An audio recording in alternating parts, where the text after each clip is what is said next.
라운딩 하기 좋은 날.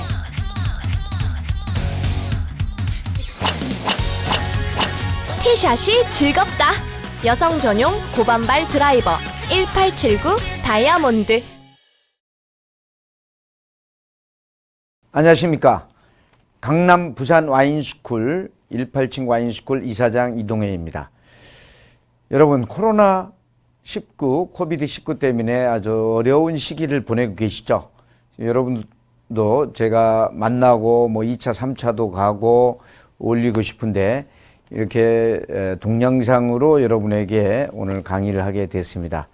이번에 저희 장모님께서 90세에 하늘나라로 가셨는데 많은 분들이 찾아오셔서 또 많은 분들이 조화나 또 이렇게 관심을 보여주셔서 대단히 감사드립니다.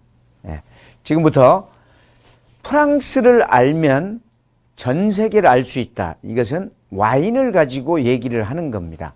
그래서 모든 와인 is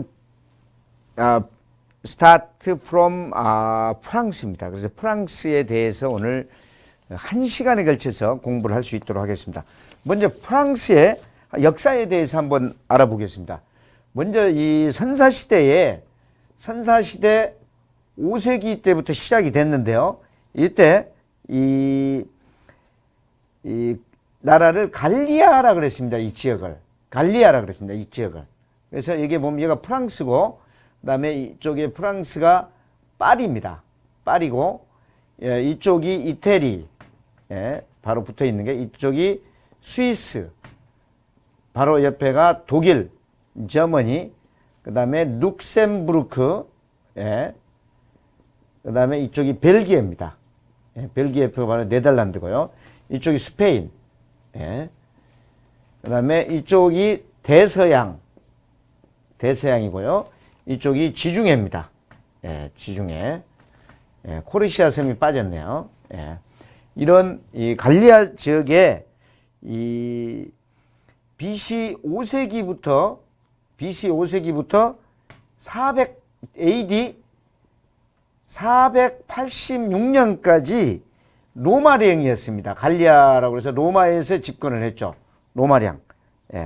그런데 드디어 이 481년에 AD 481년에 게르만족 중에서 이 프랑크의 게르만족들이 위에서부터 쭉 내려오죠.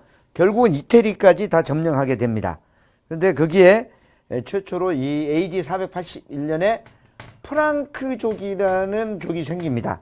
그래서 이때 프랑크족의 그 유명한 이 왕이 이 세계 최초로 이 서유럽 최초로 그 게르만 통일을 합니다. 그리고 파리를 갖다가 수도로 내세우죠. 파리를 중심으로 해서 시작하게 됩니다. 그래서 이쪽에 이 당시에 이 게르만족이 이 프랑크족이 이 스페인의 피렌체 산맥부터 독일 베를린까지 전체를 다 통일을 이 당시에 하게 됩니다. 그래서 이때의 왕조가 메로뱅거 왕조 481년부터 751, 그 다음에 그 뒤에 카롤링거 왕조라고 있습니다. 카롤링거 왕조가 있는데 이것은 751년부터 987년까지인데 이때 대단한 이 왕이 탄생이 되죠. 그 왕이 바로 샤를마뉴 대제입니다. 그래서 샤를마뉴 대제가 이 전체를 통일을 하게 되는데 이 사람도 오래 못 살죠. 그래서 이때 세 개 나라로 분파해. 샤를마뉴 대제의 아들 3명, 장남은 이태리, 차남이 프랑스, 그 다음에 삼남이 독일. 그래서 이때 샤를마뉴 대제 때 벌써 이태리, 프랑스, 독일로 이 나라가 나누게 됩니다. 결국은 이 세 개 나라가 접체 이태리, 프랑스, 독일이 있지만 이 세 개 나라가 이때부터 갈라지게 되는 겁니다. 그래서 본격적으로 이 시작되는 이 프랑스 왕조를, 이때 왕조를 여러분들 그 커피 마시죠? 그 카페가 이때 나오게 됩니다. 이때 왕조가 카페 왕조가 됩니다. 카페 있죠?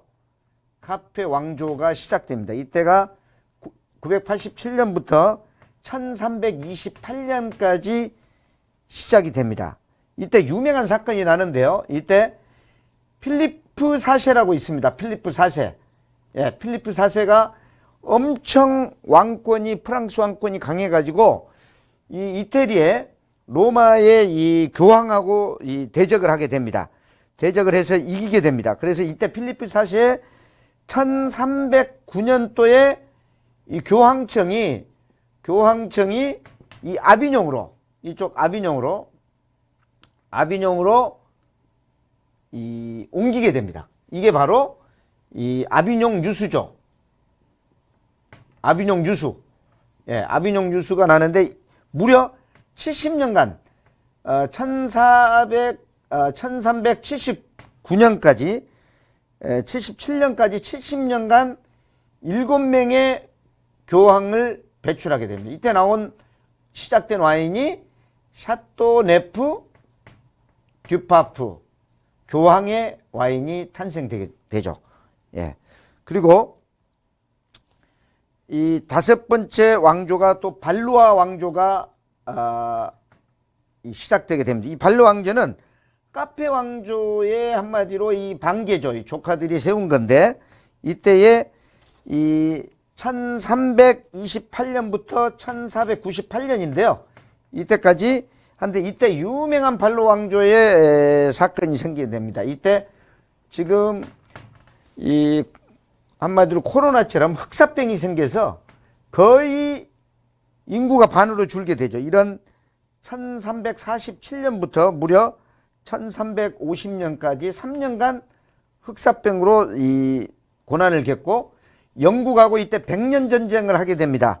백년 전쟁은 1337년부터 1453년까지 이때 이 백년 전쟁을 끝내는 여인이 나타납니다. 이때 잔다르크가 나타나죠. 잔다르크. 이 당시에 잔다르크가 나타나서 하게 되고 또 이탈리아 원정을 하고 이때 르네상스가 꼽히게 됩니다. 또 종교 개혁을 해서 루터의 종교 개혁이 나와서 신교가 나오게 됩니다. 그래서 신교하고 카톨릭, 구교하고의 피비린내는 싸움이 이때 시작됩니다. 예. 이때 그 유명한 앙리 2세, 예, 유명한 앙리 2세가 있죠. 그래서 이 앙리가 그 당시에 이 이태리의 그 이 피렌체 지역에 이 유명한 이 메디치 가문이 있어요. 메디치 가문인데 메디치 가문에서 교황을 하고 있었습니다. 그래서 교황하고 이 프랑스 왕하고 화해하는 쯤에서 앙리 왕자에게 시집을 가게 됩니다. 그 유명한 그 여인의 이름이 대단합니다. 그분이 카트린 드 메디치입니다. 카트린 드 메디치라는 분이 앙리 2세하고 결혼을 하게 되죠. 그래서 10명의 자식을 낳게 됩니다. 이때 앙리 2세는 이 따로 디안이라는 애인이 있었습니다. 애인이 있었는데 1년에 한 명씩 애를 낳게 되죠. 카트린 드 메디치가. 예, 그 유명한 있습니다. 그래서 카트린 드 메디치가 이 당시에 르네상스의 그 이 메디치 가문, 이 피렌체 메디치 가문의 이 음식 문화, 예절 모든 걸 파리로 가꾸게 되죠. 예, 파리로 가꾸게 됩니다. 예, 이런 게 있고 그다음에 부르봉 왕조가 또 생기게 됩니다. 부르봉 왕조. 이건 대단한 왕조인데요. 여기는 루이 왕조라고 하죠. 그래서 루이 13세부터 18세까지 가게 되는데요. 루이 14세 같은 경우는 태양왕이라 그래가지고 무려 54년간을 집정하면서 프랑스의 위세를 엄청 떨치고 그 유럽을 통일하다시피 하죠. 예, 여기까지가 왕자 시대입니다. 카페 왕조, 발로아 왕조, 그 다음에 부르봉 왕조까지요. 예. 다음으로 한번 또 들어볼까요? 일단 역사를 알아야 와인의 역사가 같이 연결이 되기 때문에 제가 설명을 드리는 겁니다. 그 다음에 드디어 세계 최초로 프랑스 혁명이 일어나게 됩니다. 혁명이. 예, 이게 1789년도에 일어나게 됩니다. 그래서 제1공화국 시대가 들어가죠. 근데 처음 혁명이 일어나기 때문에 오합지졸이 돼서 이때 공을 세운 바로 이 나폴레옹이라는 사람이 이때 태어나게 됩니다. 이때가 보나푸트르라는 장군이었죠. 예. 그래서 보나푸트 장군이 1804년, 나폴레옹 1세가 1804년부터 1814년까지 10년간 집정하고 엘바 섬으로 전쟁에서 갔다가 다시 이 1804년에 다시 와서 1814년에 다시 와가지고 재기를 하지만 결국은 워터루 전쟁에서 져가지고 멸망을 하고 이때 이 제2공화국이 생깁니다. 이 공화국이 생기는데 그때는 1852년부터 1870년까지 예, 20년간 생겼는데 이걸 제2공화국이 다시 이 나폴레옹 3세 그러니까 나폴레옹 1세의 조카가 집권을 하게 되죠. 예. 그다음에 제3공화국이 또 다시 민중 반란으로 해서 3공화국이 1870년부터 1940년까지 69년간 예, 이루게 되죠. 그래서 자유평등박해라는 제3공화국이 생겼고요. 제4공화국이 드골 장군이 제4공화국을 1946년부터 1958년까지 이루게 됩니다. 그리고 그 후에 지금 제5공화국이 지금 대통령들이 이어가면서 수상하고 지금 하고 있죠. 이런 프랑스의 전체적인 역사에 대해서 여러분에게 말씀을 드렸습니다. 예. 프랑스는 이 대단한 기후 조건, 다양한 와인이 나올 수밖에 없는 기후 조건을 가지고 있습니다. 이게 지금 이쪽으로 쭉 잘라서 이게 대서양이잖아요. 이쪽 지역이. 예, 대서양 지역인데 쭉 이 보르도 있는 데까지 이 쭉 따라서 이것은 이 해양성, 대서양의 해양성 기후입니다. 예, 해양성 기후이고, 그러면 지중해 쪽을 연안을 따라서 또 아비뇽을 지나서 지중해 기후가 지중해성 기후입니다. 예. 근데 이 안에 여기는 대륙성 기후입니다. 대륙성 기후. 예. 그래서 이쪽 스위스를 알프스를 중심으로 한 이쪽은 산악 기후. 예. 또 이 피렌체 산맥으로 이쪽으로 산악 기후. 예. 이런 다양한 기후, 대서양을 따른 해양성 기후, 지중해를 따른 지중해성 기후, 그다음에 대륙성 기후, 그 다음에 산악 지역의 산악 기후가 되겠습니다. 예. 이게 이 프랑스에는 80%가 평야입니다. 80%가 평야입니다. 80%가. 전체 평야고요. 산은 어디에 있냐면요. 이쪽에 위쪽에 그 쥐라기스 산맥의 쥐라 산맥. 그 다음에 유명한 스위스하고 이태리하고 이 프랑스를 끼고 있는 이쪽에 알프스 산맥. 예. 그 다음에 이 미시프 산맥이라고 이 중원에 미시프 산맥이 있습니다. 미시프 산맥. 미시프 산맥. 그 다음에 그 옆에 센트럴 산맥. 그래서 이쪽 제 미시프 산맥과 센트럴 산맥을 중심으로 한 쥬라기 알프스 산맥. 그 다음에 이쪽에 피레네 산맥. 예. 그 다음에 이쪽에 이 보주 산맥이라고 있습니다. 독일 근처에 보주 산맥. 그래서 보주 산맥, 미시프 센트럴, 쥬라기 알프스 이걸 빼놓고는 나머지는 전부 평야지대죠. 예. 그 평야지대에는 뭐가 유명하죠? 이 산맥에서 흘러놓은 강줄기가 있어야 되는 겁니다. 그리고 강줄기가 이 산맥을 따라서 이 유명한 강이 이 파리에서 이 대서양으로 흐르는 세느강, 예, 쭉 세느강이 이쪽에 주라기부터 이렇게 세느강이 있고 이게 세느강. 그다음에 이 세느강 위에 스위스에서 독일로에서 쭉 빠지는 이쪽에 라인강. 그다음에 보르도 쪽으로 쭉 빠지는 이쪽에 가론강. 그다음에 마르세유부터 쭉 올라오는 론강. 예, 론강. 자세하게 다음에 할 수 있도록 하겠습니다. 낭뜨부터 시작해서 쭉 이 부르고뉴 있는 지역까지 흐르는 1200km의 루아르강. 예. 그래서 루아르강, 세느강, 루아르강, 가론강에 따라서 대서양으로 빠지고요. 그 다음에 지중해 쪽으로 빠지는 이 론강, 그 다음에 이 독일 쪽으로 빠지는 라인강, 이런 산맥과 강으로 이루어진 대단한 때로 합니다. 예. 그러면 본격적으로 이 프랑스의 이 와인에 대해서 한번 시작할 수 있도록 하겠습니다. 자, 이것은 좀 복잡하니까 일단 지우고.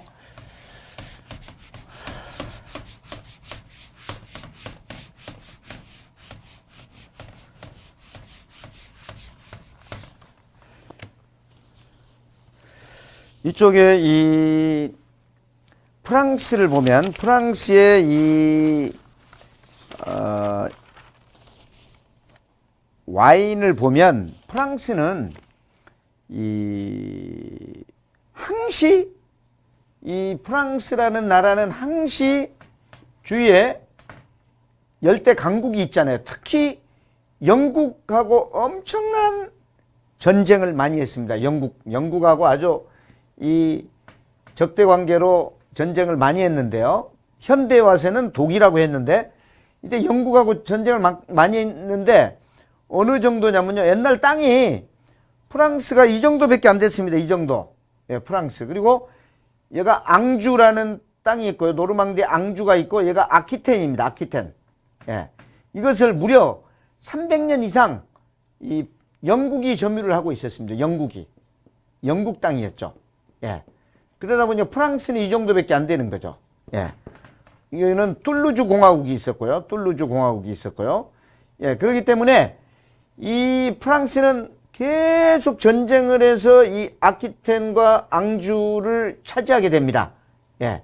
차지하게 되는데 이 사실은 이게 이 영국엔 와인이 하나도 안 나는 나라잖아요. 노르웨이 이런 데 뭐 다 안 나잖아요. 이 당시에는 이 신대륙 발견을 하기 전이기 때문에 이때 이쪽 지역의 와인이 굉장히 발달했습니다. 왜냐하면 이것에서 루아르나 이 보르도에서 영국으로 수출을 많이 했기 때문이죠. 예. 이 프랑스가 지금의 와인을 이룰 수 있는 이 유명한 사건이 일어납니다. 그게 바로 1855년이죠. 예, 1855년에 이 그랑꾸루, 보르도에 그랑꾸루가 생깁니다. 그랑꾸루가. 이게 뭐냐면 1854년도에 이 영국이 엄청 산업혁명으로 흥성을 해서 런던에서 제1회 만국 박람회가 열립니다. 만국 박람회가. 그러니까 이 만국 박람회가 열려서 대성황을 하죠. 수정방이라는 유리로 만든 빌딩을 지어놓고 그 안에 지키며 뭐 영국을 대대적으로 알리는 산업혁명을 알리는 이 박람회가 열리는데 이 다음에 프랑스 1855년 파리에서 열리게 되는데 프랑스가 내놓을 게 없는 거예요. 영국에서 다 해먹고. 예, 그러니까 이 프랑스에서 이 보르도 쪽에 그 와인을 이 1855년도에 이 와인 박람회를 열어서 이쪽 지역에 최고의 와인인 61군데, 특히 매독 지역, 보르도 매독 지역의 중심으로 61군데에 그랑꾸루를 선정하게 됩니다. 이때 1등급, 2등급, 3등급, 4등급, 5등급을 선정하게 되죠. 그래서 61가지의 이 선정에도 1등급은 뭐 샤또 마고 샤또 무똥로칠드 무똥로칠드는 이때 2등급이었죠. 이때 1등급이 5개였죠. 이 다양한 이 4종류의 이걸 하게 됩니다. 그래서 이때 이걸로 이 와인으로 대박을 치게 됩니다. 이때부터 프랑스가 와인의 고급화, 와인의 이 원산지 증명, 품질 증명 시대를 열어가게 되는 겁니다. 그 이야기를 다시 한번 시작을 할 수 있도록 하겠습니다.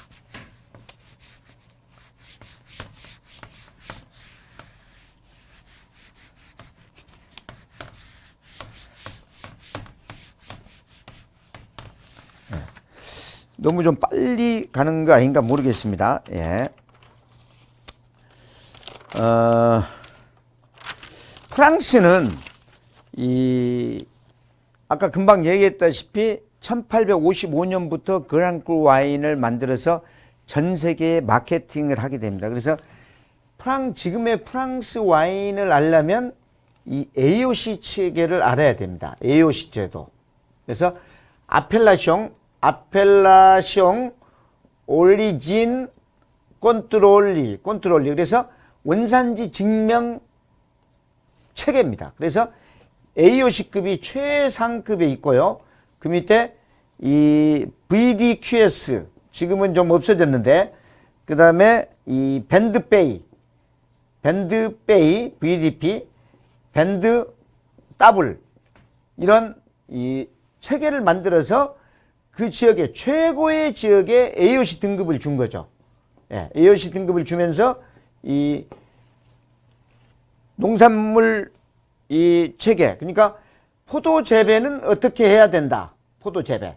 포도 품종은 뭘 써야 된다. 예. 그 다음에 이 수확은 어떻게 해야 된다. 그 다음에 이걸 양조를 할 때 양조 방식은 꼭 어떻게 써야 된다. 뭐 물을 넣으면 안 되고, 그 다음에 또 이 알코올 도수는 몇 프로 이상이어야 된다. 몇 프로 이상이어야 된다. 이런 숙성은 또 어떻게 해야 된다. 이런 원산지 표시를 철저히 하는 거죠. 그래서 여기에 등급을 부여하는 겁니다. 예, 그래서 그런 AOC 체계가 철저히 되죠. 이걸 못 지킨 것은 VDP. 요건 밴드베이는 요것은 그 지역에서 내놓을 만한 지역 와인. 이건 밴드 더블은 통상적으로 이런 걸 무시하고 그냥 만드는 그냥 메이드 인 프랑스의 와인. 이런 체계를 무려 1935년에 프랑스의 전역에 모든 지역에 적용을 한 거죠. 이게 오늘날 프랑스가 있게 한 원동력이 된 거죠. 예. 계속 한번 들어갈 수 있도록 하겠습니다. 원산지 증명.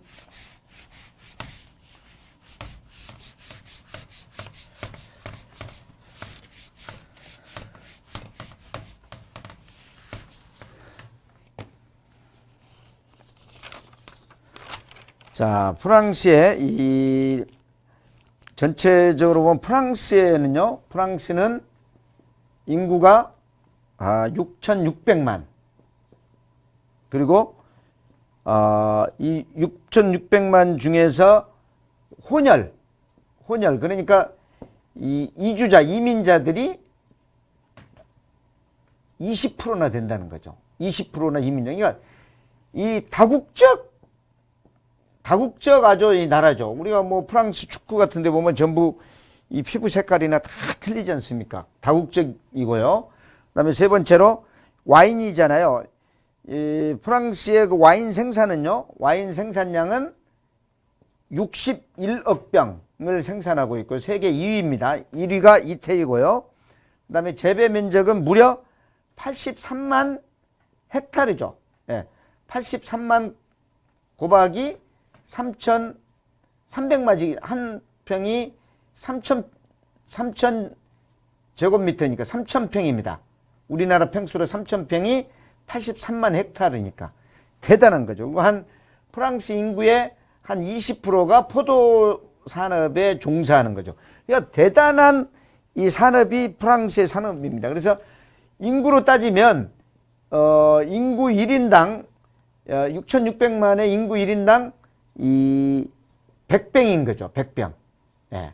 그래서 프랑스 와인의 50%는 자가 소비, 50%는 수출하는 거죠.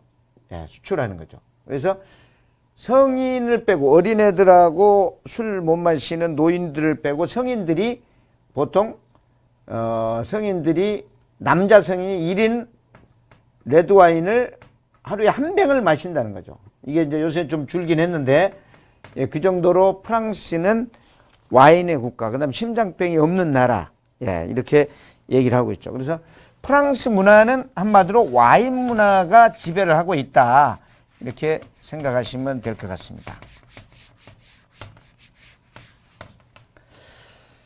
자, 그러면 이제 지금부터는 프랑스의 지역별 본격적으로 지금 여기에 지금 제가 쭉 지금 해놨는데요. 이게 지금 프랑스의 레지오, 프랑스의 이 문화죠. 우리가 카톨릭에서 지역구 활동할 때 레지오라고 그러잖아요. 그런 프랑스 지역별로 지금 얘기를 해놨고, 이것은 이 지역별 와인 산지입니다. 와인 산지. 그다음에 이것은 이제 버건디, 부르고뉴, 보르도, 꼬트론 3대 와이너리의 지도를 제가 그려놨고요. 그 다음에 수드 웨스트, 그 다음에 프로방스, 수드 프랑스, 랑그독, 루시옹, 그 다음에 루아르 지역, 루아르 강의 루아르 지역, 그 다음에 샴페인 지역, 예, 이렇게 지금 지도를 펼쳐놨습니다. 지금부터 지역별로 와인을 알아보고 나서 본격적으로 시작을 또 재밌는 얘기를 할 수 있도록 하겠습니다. 예. 프랑스는 대단한 나라인 것 같아요. 일단은 개인주의고 남에 대해서 그렇게 신경을 쓰지 않는 나라입니다. 그래서 전 세계에서 결혼율이 20%밖에 안 된다 그러죠. 거의 결혼식을 안 올리고 동거를 하는 문화. 근데 이것은 옛날 루이 13, 14 사를 대제 이때부터 프랑스는 그 성에 대해서 굉장히 관대했습니다. 그 왕이 어느 정도였냐면 이 유부녀하고도 사귀고, 이 역사를 보면, 그러니까 이 아주 이 첩들하고 같은 방을 쓰게 하고, 또 루아르 성에는 대대적으로 아주 이 애인들의 성이 아주 질비했던 그런 아주 역사를 가지고 있습니다. 자, 그럼 본격적으로 지역 와인에 대해서 설명하겠습니다. 예. 이 프랑스 파리인데요. 사실은 최고의 비싼 와인, 그래 1855년도에 했잖아요. 거기에서 지역은 아키텐 지역에 있는 이 보르도라는 지역입니다. 보르도의 이 메독, 특히 그 보르도의 메독, 이 보르도의 이 메독 지역, 보르도의 메독 지역에 대해서 살펴보겠습니다. 이쪽 지역이 최고 샤또가 많고, 샤또가 뭔지 알죠? 샤또는 이 포도밭에서 자기가 난 포도밭에서 난 포도만 가지고 양조를 하고 여기에 살림도 살고 굉장히 큰 이 지역을 샤또라고 합니다. 샤또가 최고로 많은 지역이 보르도가 되겠습니다. 예. 보르도에 하구에는 지롱드 강이 있고요. 지롱드 강이 있고, 상류에는 가롱강과 도르도뉴 강으로 이루어진 이 보르도 지역입니다. 예. 이쪽 보르도를 보면, 보르도는 이쪽 지역은 11,800 이 헥타르고요. 그 다음에 600만 이 헥토리터의 이 와인이 생산됩니다. 생산되는데, 지금 여기에 보면 이 보르도라고 있죠. 이쪽 지역에 지금 보르도인데, 지금 이쪽을 좀 잠깐 비춰주실래요? 예. 좀 비쳤나요? 이쪽 지역. 예. 좀 조그만하게 이렇게 나왔는데요. 이 보르도는 이 프랑스 와인의 성지다. 이렇게 얘기해도 됩니다. 왜냐면은 생산량도 많고 60만 헥타르니까 한 88억 병이 생산되는 거죠. 1년에 8억 병이 생산되는 지역입니다. 그리고 전부 비싼 와인 위주로 돼 있고 보르도 전 지역이 바로 AOC라고 할 수가 있죠. 전 지역이 AOC급입니다. 예. 자, 이쪽 비쳤나요? 예, 비쳤죠. 그러면 여기 보시면 이 가롱강이 있고 하구의 가롱강 여기까지 배가 다 들어옵니다. 쭉 배가 들어오고 이쪽 밑으로는 이 지롱드강이가 있고 지롱드강의 상류는 바로 이쪽으로 흐르는 피레네 산맥 쪽으로 가롱강이 흐르고 위쪽으로는 이 도르도뉴 강이 흐르게 됩니다. 예, 그래서 이쪽 하구에 지롱드강의 좌안 이쪽을 메독 지역이라고 합니다. 여가 메독, 위에가 오메독, 예, 오메독.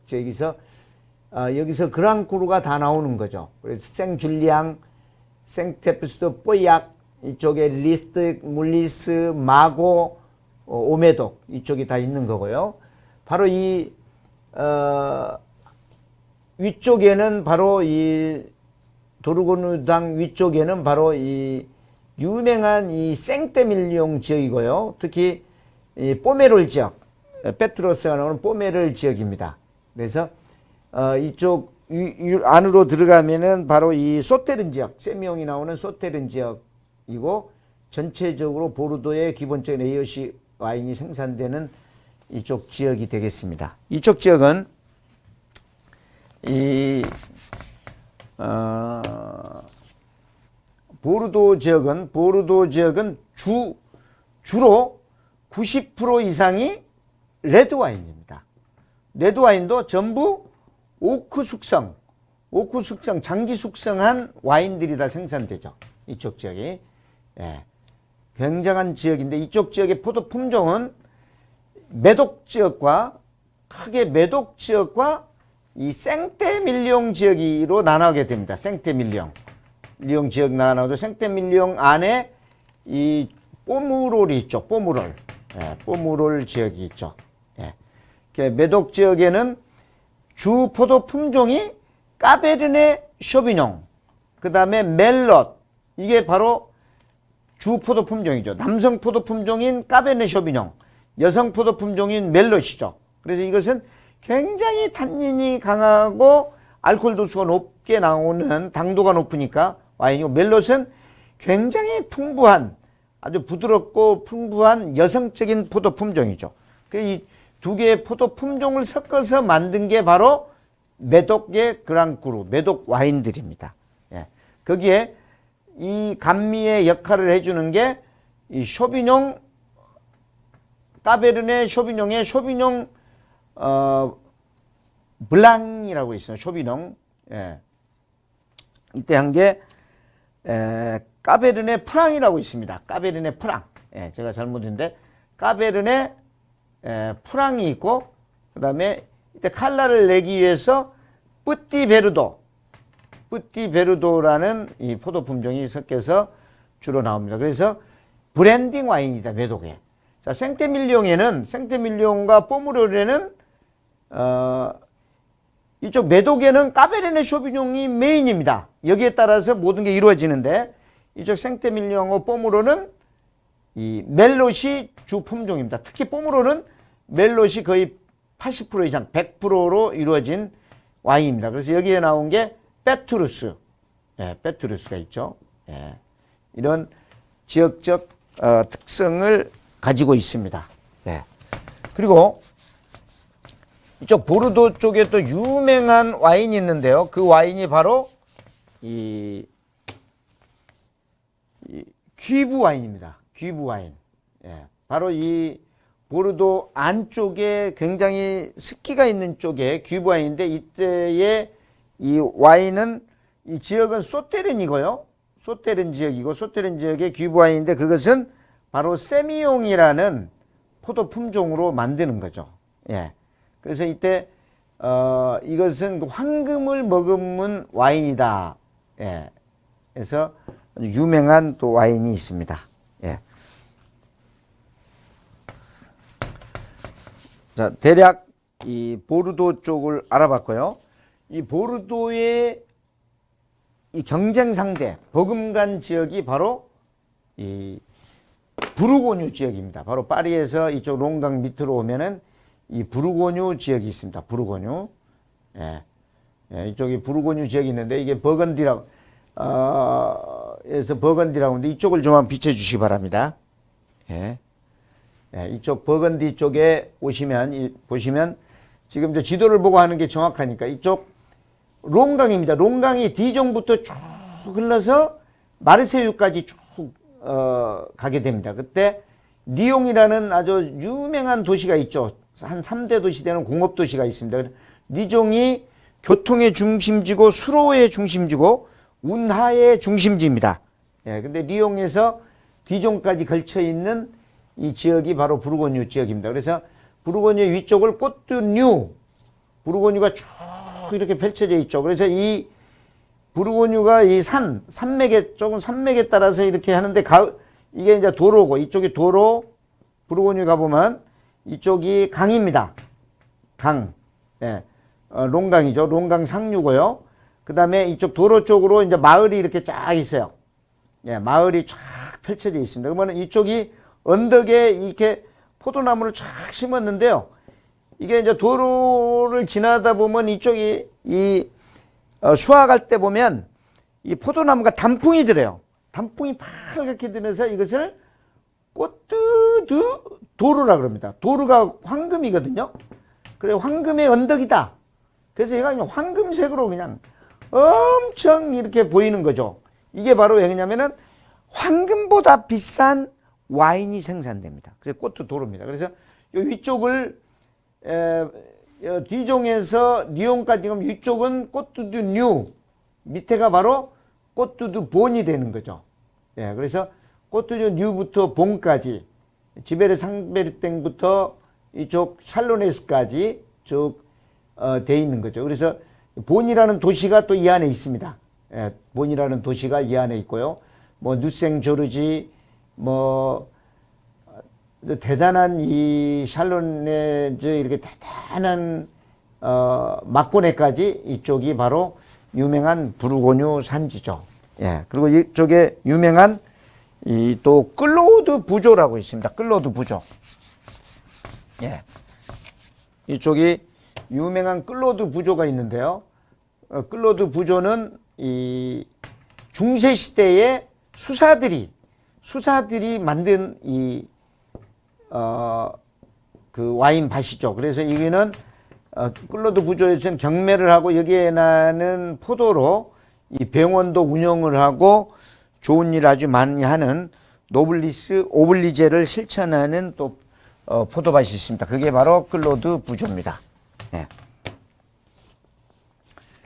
이 부르고뉴는 이 유명한 와인이 하나 있습니다. 그게 바로 노만의 꽁띠입니다. 노만의 꽁띠가 부르고뉴의 이 꼬뚜드 뉴에 있는데요. 이것은 한 병에 3천만 원을 호가하죠. 3천만 원 이상 가는 3천만 원에서 5천만 원 정도 하는 건데요. 여기는 이 판매를 하지 않고 각 나라별로 전 세계 뭐 미국에는 몇 병, 일본에는 몇 병, 홍콩에는 몇 병, 영국에는 몇 병, 한국에는 몇 병 이렇게 배정을 하게 있죠. 한국에 몇 병이나 배정될까요? 1년에 10세트, 10병 정도밖에 배당이 안 되는 거죠. 그래서 한국 같은데 지금 10년치가 줄 서 있다는 거죠. 성금을 주고. 예, 그 정도로 이 귀한 와인입니다. 예, 제가 지금 4병을 가지고 있습니다.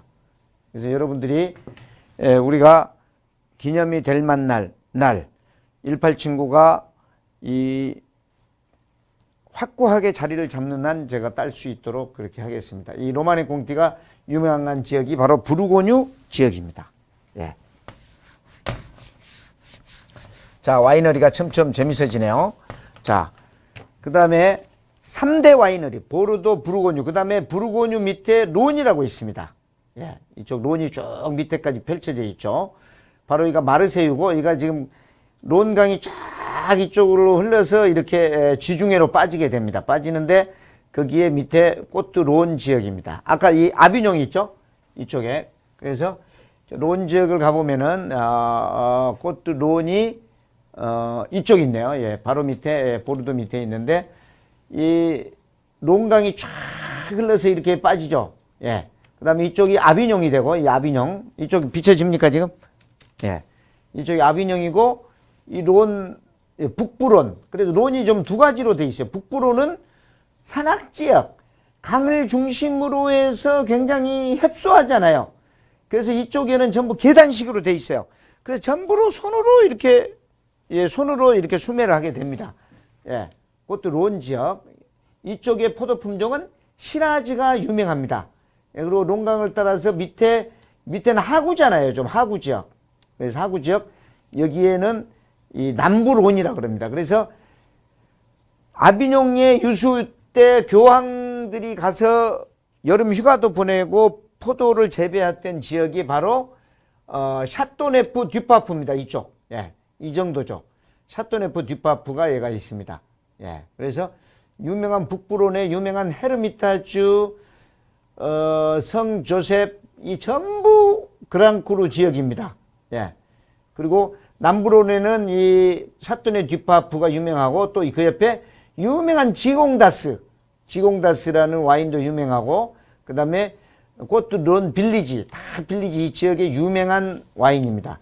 여기에 메인 포도 품종이 바로 이 시라즈를 중심으로 한 무드베르드 다양한 이 포도 품종으로 이루어져 있죠. 예. 이쪽에 론 지역의 또 이 와인의 특성은 뭐냐면요. 론의 이 특히 남부론에는요. 이 알프스 산맥에서 내려온 이 론강이 엄청나게 급류가 심해요. 그래서 이게 다음에 이게 범람을 하게 되거든요. 그래서 여기 있는 자갈이 포도밭을 다 덮은 경우가 많습니다. 그래서 이 론 지역에 가면 자갈들이 이렇게 많아요. 자갈들이. 예, 자갈들이 쫙 많은데 이 자갈이 이 포도나무가 이렇게 있으면 이거 바람이 엄청 센 지역입니다. 론 지역이. 바람이 세니까 포도나무가 이렇게 싹 생성을 하면은 낮에 이 햇빛을 품었다가 밤에 이 포도나무를 따뜻하게 덮여주는 거죠. 그래서 기온차를 줄여주고 당도를 올려주죠. 이게 이 당도가 포도로 이렇게 쫙 가지 않습니까? 가지를 치가지고 가는데 날씨가 추우면 다시 당이 밑으로 내려옵니다. 근데 여기서 기온을 해주고 있기 때문에 당이 올라야죠. 그래서 이 꼬뚜론이나 이 론 지역의 남부나 북부나 이 지공다스에는 보통 알코올 도수가 전부 14도가 넘은 거죠. 예. 그리고 특히 이 지역은 품질 관리가 다양하고 다양한 포도, 옛날 로마로부터 이태리부터 전파가 됐기 때문에 포도 품종을 13가지를 섞어서 만듭니다. 그래서 13가지가 브랜딩 된 와인이 바로 이 샤또네 듀파프 와인이죠. 예. 자, 론 지역의 와인을 했고, 그 다음에 이 와인 생산을 최고로 많이 한 지역이 있습니다. 그 지역이 바로 이 스페인부터 시작해서 아비뇽까지 이 지역이 바로 이 랑그독 루숑입니다. 랑그독 루숑. 그 랑그독이라는 도시하고 루숑이 합한 건데 이것을 지금은 수드 프랑스라고 부르죠. 수드 프랑스, 남프랑스라고 부르는 지역인데 여기는 이 밴드 더블, 밴드 베이를 엄청나게 생산됩니다. 그래서 프랑스 와인 중에서 이 최고 생산량이 많습니다. 그래서 24만 헥타르고 여기 생산되는 리터가 이 1200만 헥타리터입니다. 예, 그래서 여기서 생산되는 게 한 20만 병 가까이 생산이 되죠. 20억 병. 그래서 프랑스에서 생산량이 최고 많은 지역이 랑그독 루숑 지역입니다. 그래서 여기는 거의 이 레드 와인과 로제 와인이 많이 생산되는 지역입니다. 예. 그래서 이쪽 지역이 지금 요새 생산량을 좀 줄이고 지금은 품질을 많이 올리는 지역입니다. 예. 그리고 유명한 지역으로 또 이쪽에 랑그독 루시옹 지역을 볼까요? 랑그독 루시옹 지역입니다. 이쪽 비춰주나요? 네. 랑그독 루시옹 지역을 보면 몽펠리에가 있고요. 님, 유명한 주가 님, 가데 님이라는 유명한 도시가 있고요. 몽펠리에 대학이 있습니다. 몽펠리에 대학. 프랑스의 3대 대학이죠. 예. 그 다음에 이쪽으로 랑그독 루시옹 쪽에 페리냥, 바로 이 스페인의 바르셀로나 발레 옆에 있죠. 예. 이쪽 지역에 지중해를 품고 대단한 넓은 지역, 전 지역이 와인밭입니다. 그래서 이제 이쪽의 특징은 몇 군데의 산악 지역을 빼놓고는 다 평야지대고 다 모래땅입니다. 원래 모래땅이기 때문에 점토질 모래땅이기 때문에 굉장히 대량 생산, 그 다음에 그냥 병채 파는 이런 좀 용량 위주의 와인을 생산하죠. 그래서 군대에 납품하는 와인이나 특히 그 마트에 싸게 파는 와인은 거의 이쪽 랑그독 루시옹 쪽에서 나오는 와인이라고 보면 되겠습니다. 예. 바로 간짐에 바로 옆에 프로방스가 있습니다. 바로 이 이태리 근처에, 이태리에서 쭉 오다 보면은 이 론을 가기 전에 바로 이쪽이 모나코가 있고요. 모나코 옆에 깐느가 있고요. 깐느. 예. 그 다음에 이쪽에 유명한 지역이 있죠. 이쪽이 있네요. 예. 바로 이쪽을 좀 비춰주시죠. 예. 이쪽이 바로 프로방스 지역인데요. 이 프로방스는 이태리에서 오다 보면 모나코, 니스, 깐느가 바로 붙어 있고요. 저기 가죽 가공하고 이 향수, 남바파이브 향수가 이쪽에서 나온 겁니다. 꽃이 유명합니다. 이쪽이. 그 바로 그라스라는 지역이 있습니다. 그라스 지역에 전 세계에 공급하는 그 꽃향, 장미부터 시작해가지고 이 향수 원료가 이 그라스 지역에서 전 세계로 공급을 하고 있죠. 그 다음에 향료에서 아로마에서 조향 기술이 절로 발달되는 게 이게 그라스 지역이 되겠습니다. 예, 그라스 지역이 되고 있고 이쪽 전체가 이 마르세유까지 툴론, 마르세유까지 이 해변을 쭉 가다 보면 이쪽이 바로 와인 지역이고 특히 이 프로방스가 유명한 것은 이쪽 지역은 휴양지입니다. 그래서 프로방스에서는 휴양지고 파티의 도시이기 때문에 이쪽은 90%가 뭐겠어요? 90%가 로제 와인입니다. 예. 그 로제 와인이고 프랑스에 나오는 로제 와인, 레드 와인과 화이트 와인의 중간이죠. 레드 와인을 칼라만 딱 타치해서 만든 게 로제 와인인데 프랑스에서 나오는 로제 와인의 50%를 생산합니다. 예. 전 세계에서도 로제 와인이 최고 많이 생산되는 거죠. 그래서 이 안에서 다 거의 소모가 많이 되는 거죠. 예. 파티를 위한 이 와인이 프로방스 지역이 되겠습니다. 예.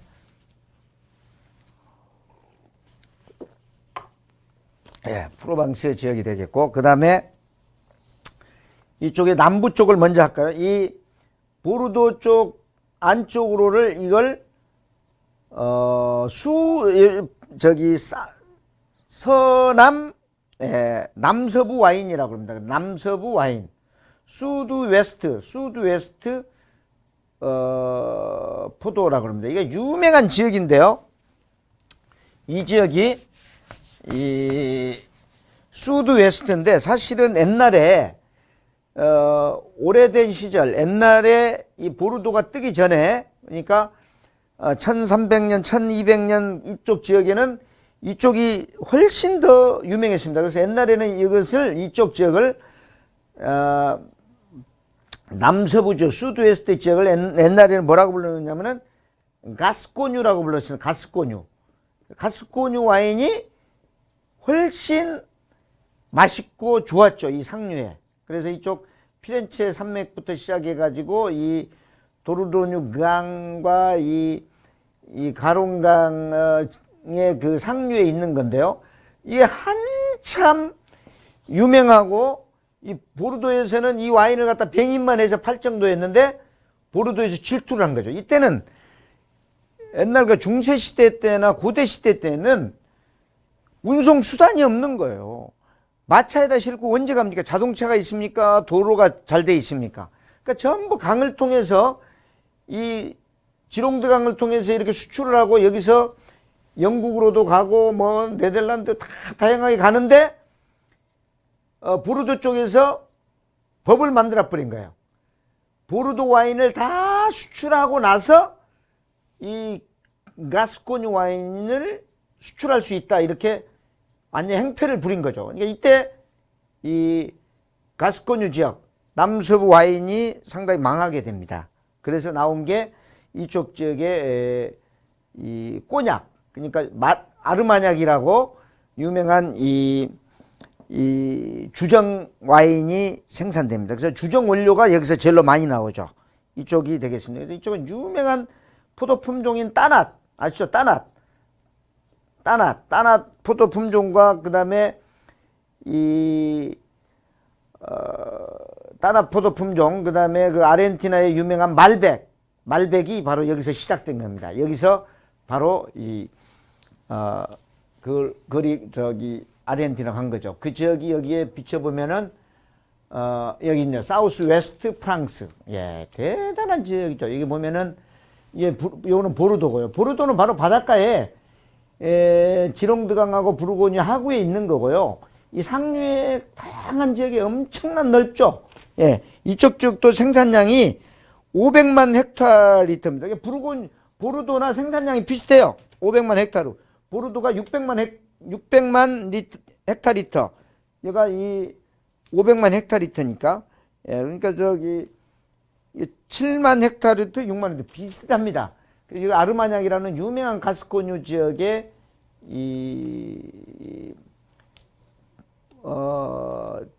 그러니까 포도로 만든 증류주, 예, 가 생산되고요. 그 다음에 이쪽 지역에 이 유명한 지역이 이렇게 많이 있습니다. 예. 예, 이쪽 지역에 마드린드도 있고 유명한데 요새 뜨고 있는 거죠. 굉장히 진한 와인이 생산되는 지역이 되겠습니다. 예. 다음은 알자스로 들어가겠습니다. 이쪽 부르고뉴 위에 이제 알자스라는 지역이 이렇게 알자스가 있는데요. 이 알자스는 스위스에서 쭉 내려오는 이 라인강을 따라서 있는 이쪽 지역이 되겠습니다. 예. 여기서 지도를 보시면 이쪽에 있네요. 프로방스 있고 알자스. 예. 알자스는 여기 지금 없네요. 그래서 이쪽 알자스는 화이트 와인 유명합니다. 그래서 90%가 화이트 와인이 되겠습니다. 예. 자, 지금 이 대단한 아주 여성들의 성이 질비한 1200km의 이 루아르 지역입니다. 루아르강, 루아르 와인. 예, 대단합니다. 예. 이때 유명한 로송소 성이라고 있죠. 루송소 성이라고 있는데 여기에서 있는 대서양으로 쭉 흐르는 이쪽 지역이 되겠습니다. 이쪽 좀 한번 비춰 보실래요? 예, 비쳤어요? 예. 이쪽에 보면은 바로 여기가 부르고뉴예요. 부르고뉴 옆에서부터 이게 북쪽으로 흘러요. 북쪽으로 강이 흘러가지고 이게 서쪽으로 쭉 이렇게 강이 흐르면서 한 이게 유명한 루아르 강입니다. 루아르 강변에 펼쳐진 와인들. 여기에 녹색으로 되어 있는 것들은 화이트 와인. 이쪽에 황금색으로 되어 있는 것은 로즈 와인과 레드 와인입니다. 이쪽 빨간 것은 레드 와인이고요. 예. 이쪽에 있는데 이게 쭉 흘러서 이 낭뜨까지 가가지고 낭뜨에서 대서양으로 빠지는 거죠. 낭뜨에서. 그러니까 페이 낭뜨 지역. 그 다음에 앙주 소무르 지역. 예, 중간에. 그 다음에, 투런 지역. 그 다음에 이쪽에 이 유명한, 와인이 있어요. 쌍세르 지역. 쌍세르와 이 뿌이무세 지역이 되겠습니다. 이쪽 지역은,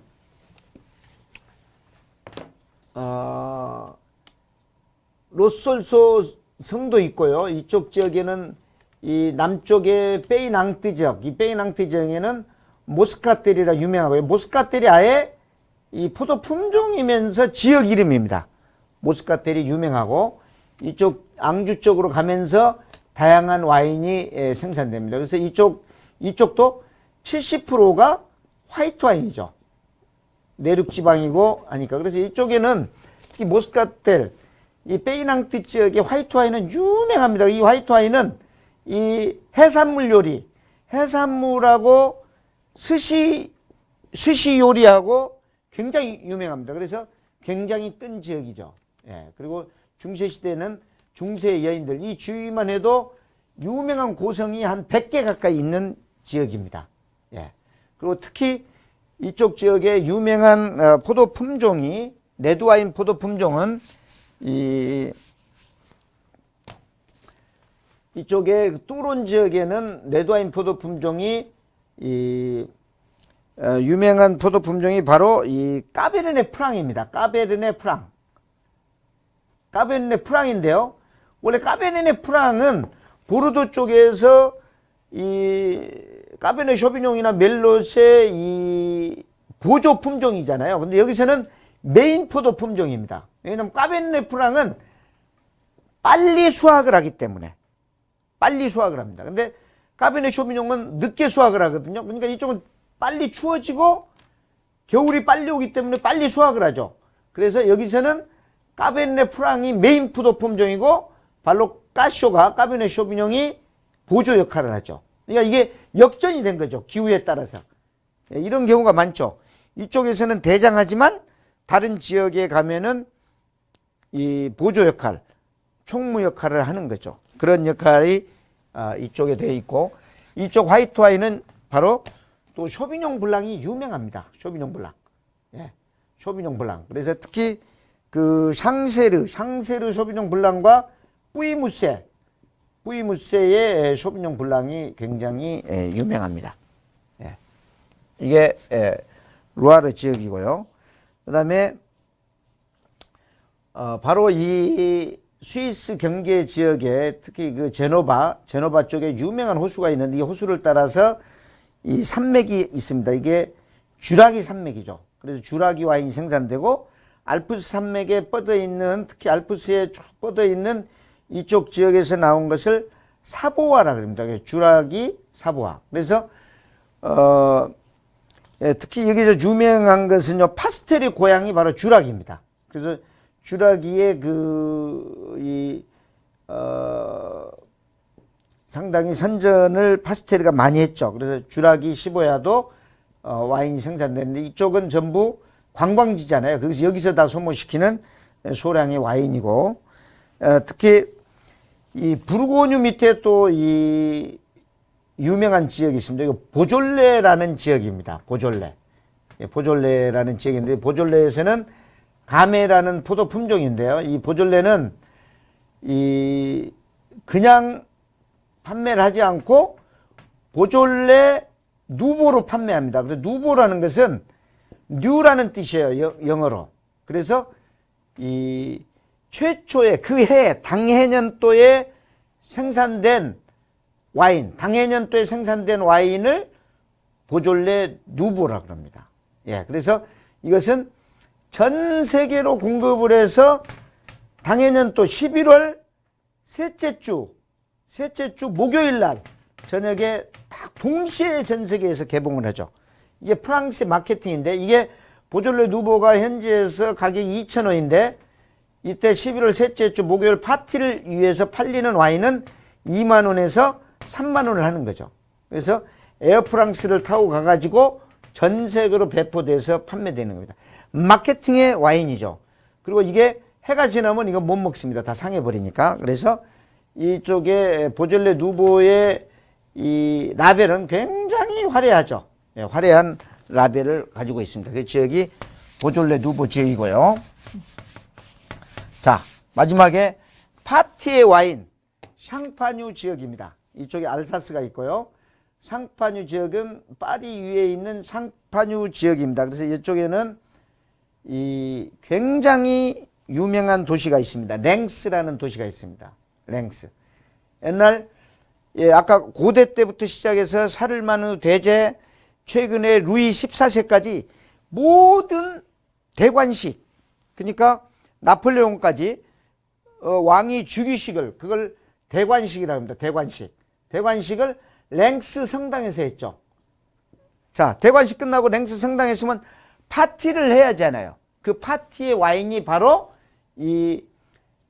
파티의 와인이 바로 이쪽에 나오는 샹파뉴 지역의 와인을 썼습니다. 근데 샹파뉴 지역에 이때 대관식에 썼던 와인이 지금 샴페인이었을까요? 그냥 스틸 와인이었을까요? 이때는 전부 그냥 일반 와인이었습니다. 일반 와인, 스틸 와인이었습니다. 스틸 와인을 썼죠. 이때는 샴페인이 없었어요. 17세기까지. 근데 17세기에 와서 엄청나게 이쪽 이 샹파뉴 지역의 랭스와 이게 에페르테라는 도시가 있는데 에페르테 도시에 한파가 몰려오게 됩니다. 절로 북쪽이잖아요. 그러니까 한파가 몰려오고 나니까 어떻게 되냐면 이 포도를 수확을 했어요. 수확을 해서 양조를 하는데 양조를 할 때는 이 포도의 그 포도당이 있잖아요. 포도를 갖다가 이렇게 양조를 하면은 효모의 역할과 20도시에서 이렇게 양조를 하는데 너무 춥기 때문에 중간에 이게 스탑이 된 거예요. 그러니까 스탑됐는데 다 이게 양조가 된지 알고 발효가 끝난지 알고 이걸 병입이나 오크통에다 연 거예요. 오크통에다 병입이나 오크통을 이렇게 였는데 이게 봄이 되니까 봄이 다시 해서 이제 20도로 봄이 올라가잖아요. 그러니까 효모가 그대로 안에 살아있다가 이게 날씨가 따뜻하니까 다시 발효를 시작한 거예요. 이 안에서 발효를 시작한 거예요. 발효를 시작하면 뭐예요? 이 안에 뭐가 나와요? CO2 가스, 탄산가스가 나오잖아요. 포도당을 발효할 때 50%의 알코올과 50%의 탄산가스가 나온단 말이에요. 발효를 하게 되면.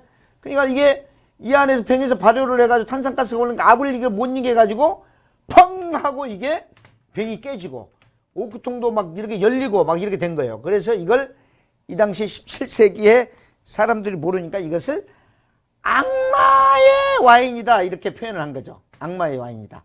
예. 이게 그래서 이때부터 이 탄산가스가 들어가는 샴페인이 나오게 됩니다. 그게 나온 게 1700년도입니다. 불어. 그래서 이때 이 유명한 이 수사가 있습니다. 유명한 수사. 그러니까 수도사죠. 수도사가 있는데 그게 피에르 페리뇽이라는 수사가 어렸을 때부터 해서 그때는 그 수도원에서만 이렇게 수도원에서만 이렇게 포도주를 만들게 됐거든요. 그 수도원 이름이 오빌레 수도원이라고 있었어요. 예, 여기에 보면은 이 샹파뉴 지역이 있는데 이걸 한번 비춰보십시오. 샹파뉴 지역을. 예, 비춰졌습니까? 예, 비춰보시면 여기에 지금 에페르네가라는 도시가 있고 예, 님이 있죠. 그럼 님 위에 바로 오빌레라는 수도원이 바로 얘가 있습니다. 그 수도원에서 만드는데 계속 이 악마의 와인이고 했는데 이게 툭 터진 것을 페르페니뇽이 딱 맛을 보고 세상에 태에서 신이 준 최고의 와인이다. 하늘에 은하수가 깔렸다. 이렇게 표현을 한 거예요. 예. 근데 이게 이 당시에 뭐였냐면요. 여기에 이제 이 탄산이 들어가는 이 와인이 펑 하고 깨지는데 안 깨진 것은 수출을 했어요. 그래서 주로 런던하고 이쪽 파리를 통해서 런던하고 그다음에 파리로 이제 파리 궁정으로 이렇게 보냈는데 사람들은 악마의 와인이라 그러는데 그걸 따서 먹어보니까 맛있거든요. 달달하고 그다음에 탄산가스가 있으니까. 그러니까 여기서 인기가 대단하게 누린 거예요. 런던하고 파리에서. 그러니까 런던하고 파리에서 어떻게 변했냐. 옛날에 탄산이라고 불량품이라고 반품을 했는데 야 이게 맛있으니까 그 병에 탄산가스가 들어간 이 달달하고 이 기포가 쫙 올라가는 이 쫙 샴페인 잔에다가 먹을 수 있도록 튤립 잔에다가 이렇게 하죠. 튤립 잔에다가 이렇게 탁 이렇게 샴페인 이제 쫙 올라가지 않습니까? 그러니까 이 탄산가스가 많이 들어가는 게 이제 고급이 되고 이걸 만들으라고 역으로 위에서 수도사한테 오다가 떨어진 겁니다. 그런데 이때 피에르 베리뇽의 오빌레 수도원의 피에르 베리뇽한테 이 기회가 온 거죠. 뭐냐면 이때 영국에서 이 지금의 그 샴페인 병 같은 이런 이런 아주 견고한 병이 나온 거예요, 이때. 그래서 이제 안 깨지겠죠.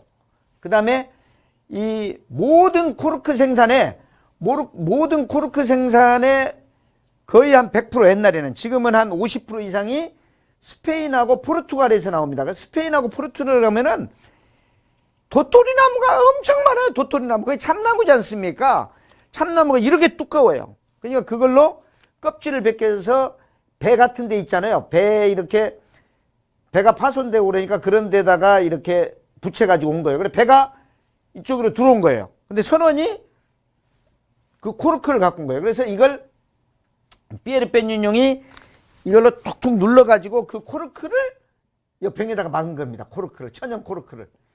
이게 와인의 대혁명, 샴페인이 나오는 대혁명이 난 거예요. 그러니까 안 깨지는 병에 이 포르투갈 에스파뇰에서 나오는, 이베리아 반도에서 나오는 참나무 그 코르크를 갖다 박아 놓으니까 이게 대박이 난 겁니다. 대박이. 그래서 이걸 피에르 베리뇽이 시작을 한 거죠. 그래서 이걸 기념해 가지고 루이비통 저기 무해상동에서 이 와인을 만드는데, 이때 돔 페리뇽이라는 와인이 탄생하게 됩니다. 돔이라는 뜻은 수사로서 최고의 수도사, 최고의 수도를 하고 천주교에서는 결혼을 안 하잖아요. 그걸 잘 지킨 사람을 도미노스라고 그럽니다.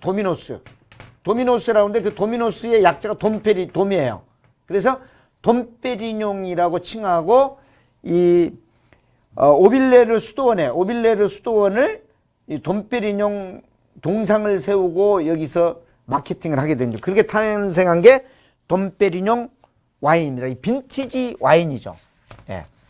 특히 돔페리뇽 와인은 특히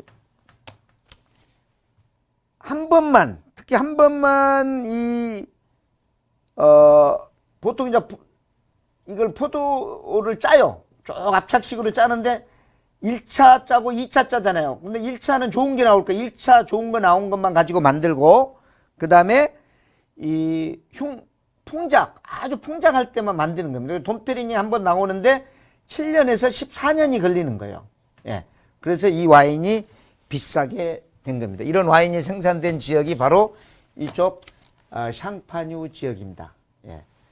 예, 지금까지 이 와이너리 지역에 대해서 알아봤습니다. 그래서 알아봤는데, 이게 보면 지금 많이 어지러워졌는데, 이 프랑스라는 지역에 이쪽에 보이죠? 프랑스는 대서양이고 이가 지중해인데, 자, 보르도 지역의 와인, 보르도, 그다음에 바로 부르고뉴, 그다음 꼬트론 3대 와인 지역에 바로 보르도 상류의 수드웨스트, 그다음에 지중해 연안에 절로 생산이 많이 되는 랑그독 루시옹, 그다음에 프로방스, 그다음에 쥬라기 사보아, 그다음에 그 유명한 로솔수성, 유명한 그 여성들과 연인들의 어떤 이 치마폭이 냄새가 나는 이 루아르 와인, 루아르 와인들, 그 다음에 이쪽에 이 알사스, 독일의 와인.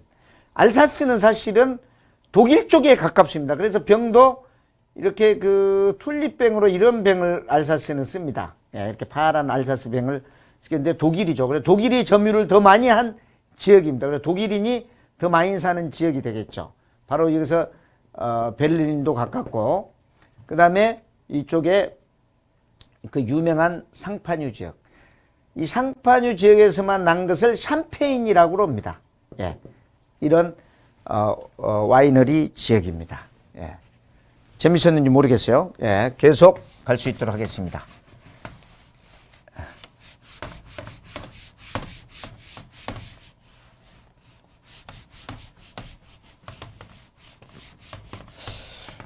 지금 프랑스에 대해서 무르익고 있는데요. 지금 자세하게 테마별로 들어가는 것은 제가 지금 200개 이상의 그 유튜브에 3분 강의에 저희 오락친구 TV를 유튜브를 보시면 자세히 볼 수가 있습니다. 제가 지금 강의하는 것을.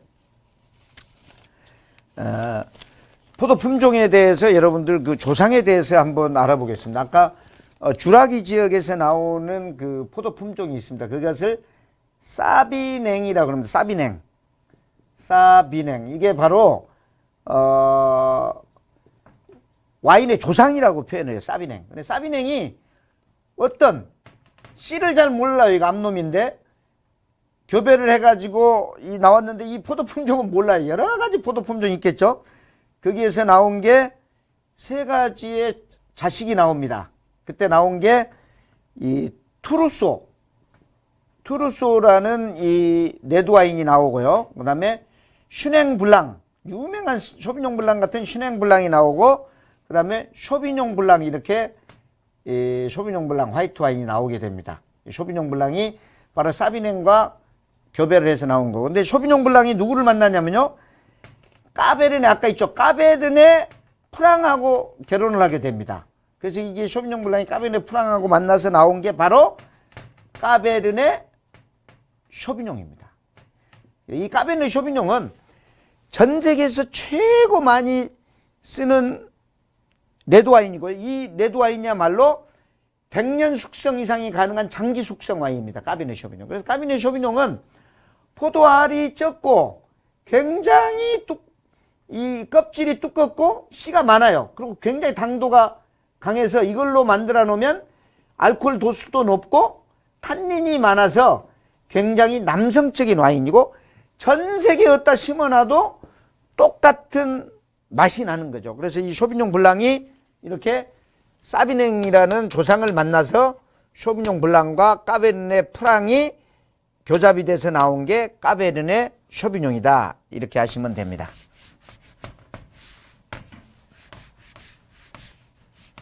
까베르네 쇼비뇽이 프랑스 보르도, 특히 프랑스를 대표하는 포도 품종으로 전 세계를 석권한 레드 와인이죠. 예.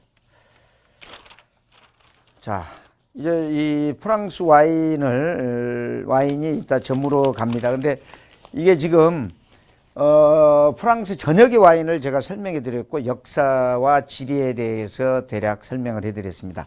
지금 왜 프랑스인가? 프랑스가 그냥 저가 와인 생산량만 이빠이 만들었으면 유명하지 않았어요. 근데 프랑스는 이 와인의 문화를 만들었고 와인의 가치를 뒀고 와인의 비전을 뒀어요. 대단합니다. 그게 바로 아까 얘기했다시피 AOC 등급이죠. 그 다음에 아까 1855년에 꾸루를 만든 겁니다. 꾸루를. 예. 그래서 이 프랑스는 대단한 걸 몇 가지 제가 얘기했습니다. 프랑스를 지금 이렇게 만드는 대단한 사람이 있습니다. 그 사람이 바로 파스테르입니다. 루이 파스테르. 제가 개인적으로 최고 리스펙트 오브한 교수님이십니다.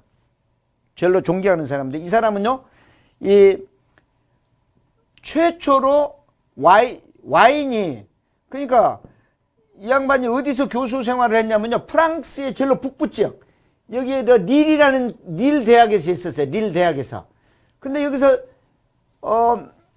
이쪽 지역에 있는 사람이 양조가 잘 안 된다고, 수율이 안 나오고 양조가 안 된다고, 특히 이 포도주가 생산이 안 된다고 클레임을 해서 그걸 연구를 시킨 거예요. 그래서 파스테르가 이걸 연구를 한 겁니다. 최초로 미생물의 아버지, 지금 바이러스 있잖아요. 바이러스처럼 최초로 미생물 아버지 다 볼 수 있는 현미경으로 이걸 참 분석을 한 겁니다. 그래서 포도가 어떻게 와인이 될까, 이걸 연구를 한 거예요.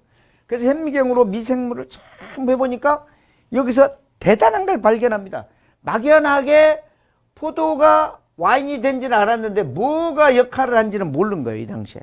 그래서 보니까 여기에 효모라는 놈이 이스트죠. 이스트, 영어로 EAST. 이스트라는 놈이 포도에 있는 포도당을 먹고 효모란 놈이 먹고 효모가 먹고 이 여기서 알코올을 생성하는 겁니다. 알코올하고 와인하고 그다음에 뭐든지 먹고 나면 뭐예요? 사람도 먹고 나면 뭐가 나와요? 방구 가스가 나오잖아요.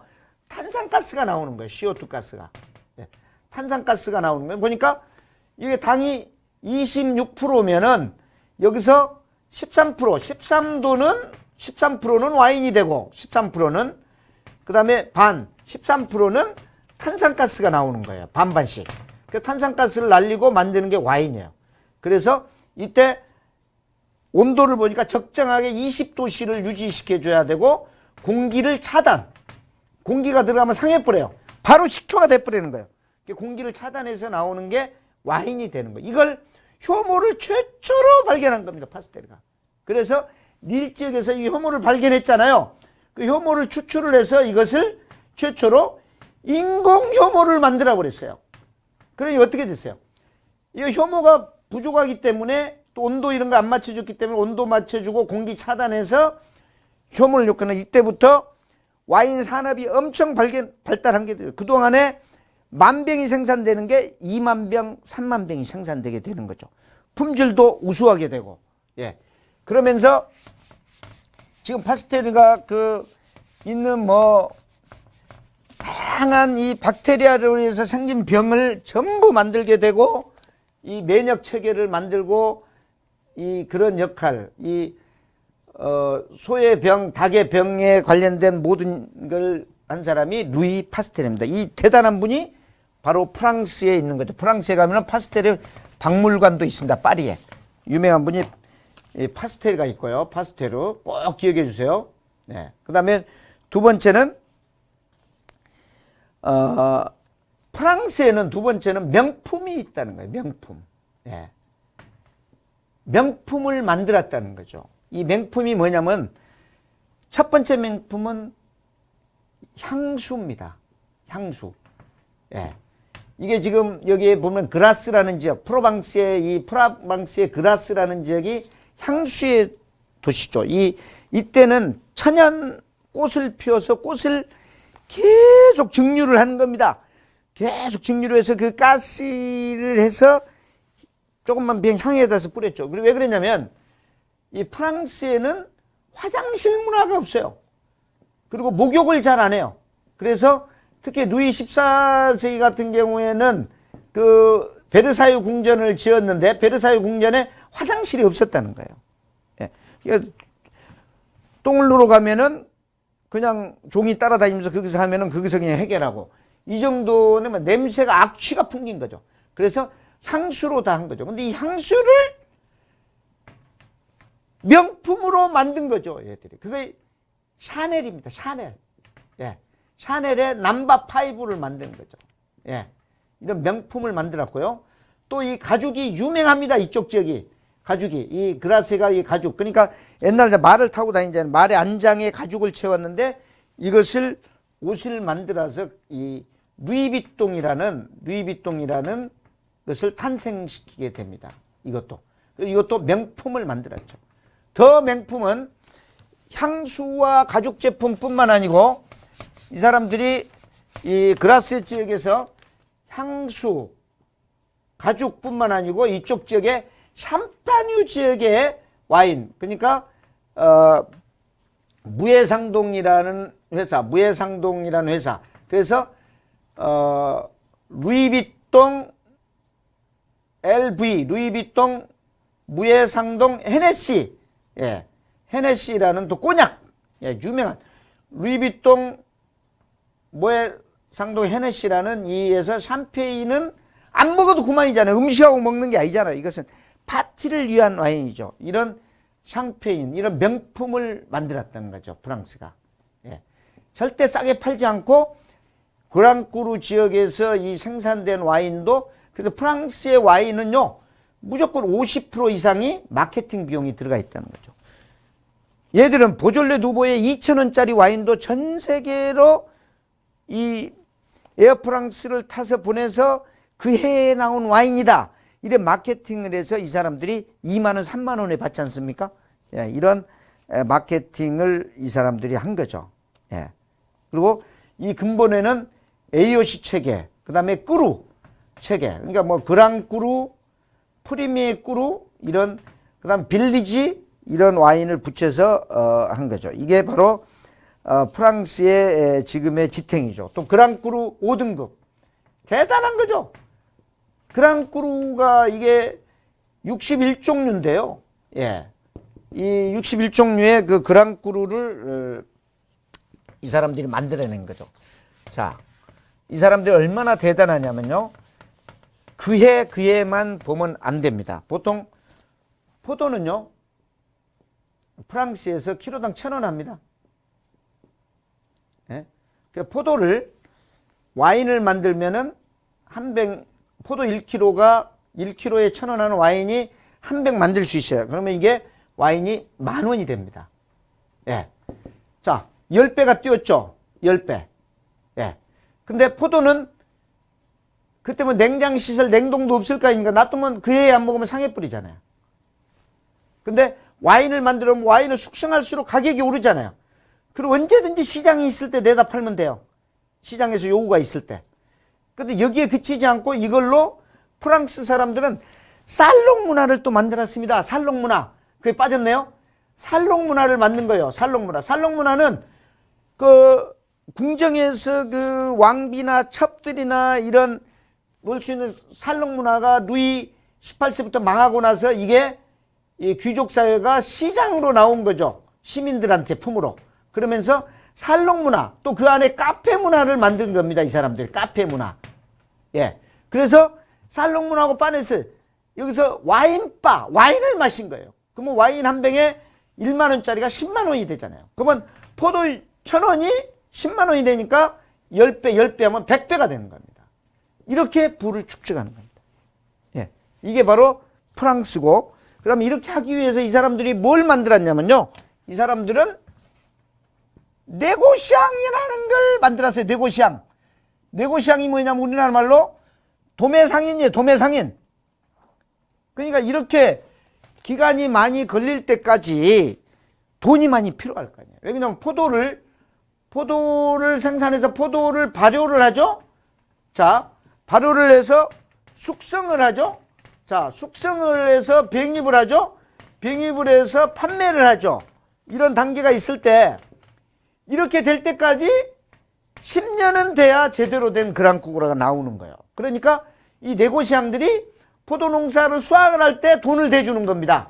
그래가지고 미리 사요. 그 다음에 발효할 때, 발효통에 들어갈 때 또 사요. 그 다음에 숙성할 때 또 사요. 병입할 때 사요. 가격이 다 틀리죠. 여기 10,000원이면 이때는 숙성 2만원, 뭐 이때 10만원, 이때면 15만원, 이때 되면은 판매할 때 되면은 50만원이 되는 거예요.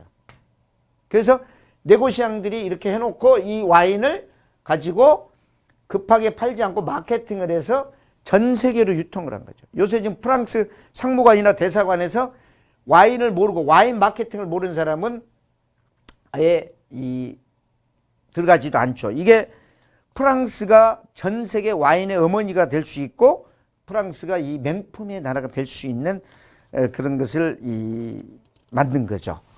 그래서 파스테르, 향수, 가죽, 살롱 문화, 와인, 네고시앙, 프랑스를 바치고 있는 대단한 이 명품의 세계입니다.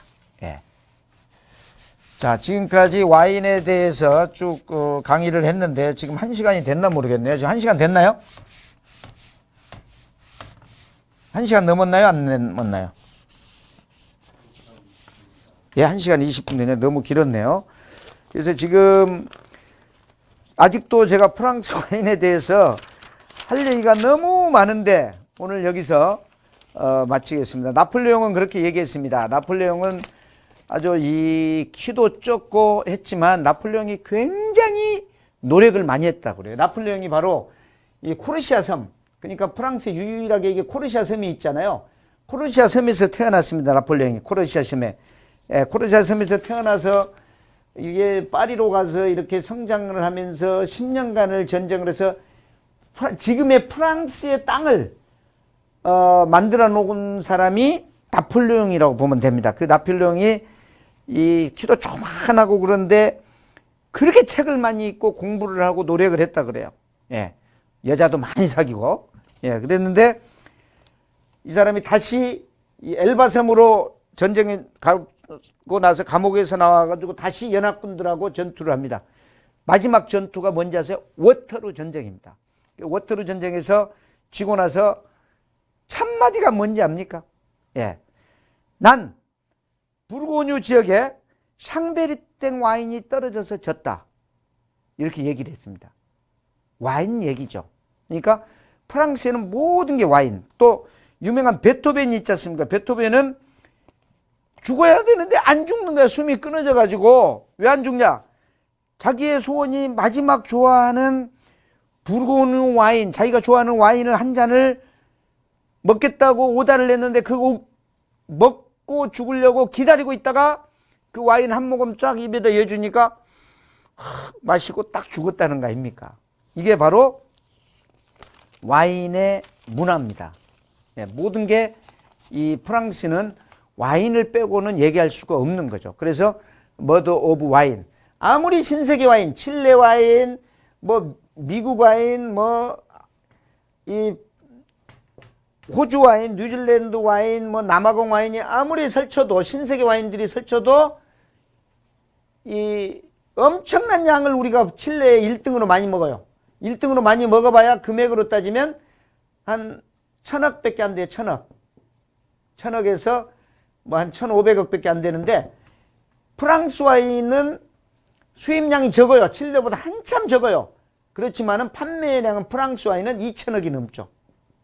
예. 프랑스 와인 안에는 문화가 있기 때문에 꼭 맛만 좋다고 되는 게 아니거든요. 그래서 이 프랑스 와인을 알므로써 전 세계 와인, 또 프랑스도 다 리뉴얼을 하게 됩니다. 내프를 하기 때문에 그런 역사가 있었습니다. 오늘 자 프랑스 와인 1부, 2부로 나눠서 했어야 되는데 너무 아주 숨가쁘게 강의를 했습니다. 자 여러분 38기 강남 와인스쿨 38기는 진정한 38 광땡 기수입니다. 38 광땡 기수. 38 광땡을 프랑스어로 38 그랑 꾸루라고 할 수 있습니다. 그래서 진정한 38기. 예, 여러분들 70명이 온회에 가입했다고 이렇게 육박한다고 지금 얘기 들었는데요. 최고 기수가 되기를 바랍니다. 그리고 여러분들 3월 18일 날이 졸업식이죠. 18일 날 졸업식 날은 꼭 뵐 수 있도록 하겠습니다. 그리고 25일 날은 39기가 시작됩니다. 그래서 39기는 여러 가지 정황으로 봐서 어려운 기수가 될 것 같지만 이번에 39기 입학한 사람은 우리 학비가 260이잖아요.